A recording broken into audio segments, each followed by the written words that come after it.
গণশিল্পী ৰাজীৱ হৰিয়া মৃত্যুত সদৌ অসম চুতীয়া ছাত্ৰ সন্থা পৰিয়ালবৰ্গই গভীৰ শোক প্ৰকাশ কৰাৰ লগতে সদৌ তিনিচুকীয়া জিলা চুতীয়া ছাত্ৰ সন্থায়ো আৰু আমি কেন্দ্ৰীয় সমিতিও পৰিয়ালটোৰ কাষত আছোঁ আৰু এবাৰ আমি সিদ্ধান্ত গ্ৰহণ কৰিছোঁ সদৌ তিনিচুকীয়া জিলা চুতীয়া ছাত্ৰ সন্থাৰ লগত আলোচনাৰ মাধ্যমেৰে যে এই শিল্পীজনক খাটি খোৱা জাতি মাটিৰ ভেটি গান গাই যোৱা জনতাৰ কণ্ঠশিল্পী ৰাজীৱ হৰিয়াৰ নামত একোটিকৈ প্ৰতি বছৰে ৭ বহাগৰ স্বাধীনতা দিৱসৰ দিনা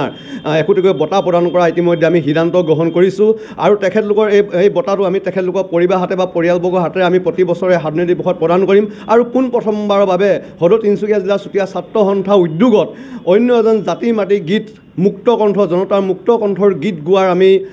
সন্মানীয় মহেন্দ্ৰ হাজৰিকাদেৱক প্ৰথমবাৰৰ বাবে আমি এই বঁটা দিয়া সিদ্ধান্ত গ্ৰহণ কৰিছোঁ আৰু সদৌ তিনিচুকীয়া জিলা চুতীয়া ছাত্ৰ সন্থাই প্ৰত্যেক বছৰে জনতাৰ মুক্ত কণ্ঠৰ গীত গোৱা এজন ব্যক্তিক প্ৰতি বছৰে এই সন্মান জনাই যাব এই কথা আমি আপোনালোকৰ সংবাদ মাধ্যমৰ যোগেৰে আমি সদৰি কৰিছোঁ। অসমৰ এজন খাটি খোৱা কেঁচা মাটিৰ গোন্ধ থকা বোকাৰ পদুম প্ৰয়াত গণশিল্পী ৰাজীৱ হৰিয়া তেখেতৰ যি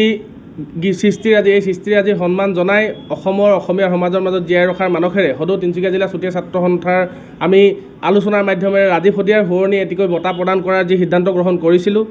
এই বছৰ চলিত বৰ্ষৰ 2025 বৰ্ষৰ ৭ বহাগৰ স্বাধীনতা দিৱসৰ দিনটিত আমি সদৌ তিনিচুকীয়া জিলা চুতীয়া ছাত্ৰ সন্থা আৰু সদৌ অসম চুতীয়া ছাত্ৰ সন্থাৰ মাজত আলোচনাৰ মাধ্যমেৰে প্ৰথম বৰ্ষটিৰ যি ৰাজীৱ হৰিয়াৰ শুৱনি বঁটা এই শুৱনি বঁটাটি আমি অসমৰ স্বনামধন্য জাতি মাটিৰ শিল্পী মহেন্দ্ৰ হাজৰিকাদেৱক প্ৰদান কৰাৰ ইতিমধ্যে আলোচনা কৰিছোঁ আৰু এই আলোচনাৰ সিদ্ধান্ত গ্ৰহণ কৰিছোঁ। আমি এটা কথাই স্পষ্টভাৱে জনাইছোঁ যে অসমৰ যিসমূহ খাটি খোৱা কেঁচা মাটিৰ গোন্ধ থকা জাতীয়তাবাদী কণ্ঠৰ যিসমূহ শিল্পী আছে এই শিল্পীসমূহক আমি সদৌ তিনিচুকীয়া জিলা চুতীয়া ছাত্ৰ সন্থাৰ তৰফৰ পৰা প্ৰতি বছৰে এই ধৰণে ৰাজীৱ হৰিয়াৰ শুৱনি একোটিকৈ বঁটা প্ৰদান কৰিম আৰু ৰাজীৱ হৰিয়াৰ মৃত্যুৰ দিনটিৰ পৰাই সদৌ তিনিচুকীয়া জিলা চুতীয়া ছাত্ৰ সন্থাৰ পৰিয়ালবৰ্গ তেখেতৰ পৰিয়ালৰ লগত আছে। পৰৱৰ্তী সময়ত ভৱিষ্যত দিনলৈ সদৌ তিনিচুকীয়া জিলা চুতীয়া ছাত্ৰ সন্থাৰ পৰিয়ালবৰ্গই বিপদে আপদে প্ৰতিটো ক্ষেত্ৰতে ৰাজীৱ হৰিয়াৰ পৰিয়ালৰ লগত সহযোগিতা থাকিব বুলি আমি প্ৰতিশ্ৰুতি প্ৰদান কৰিছোঁ।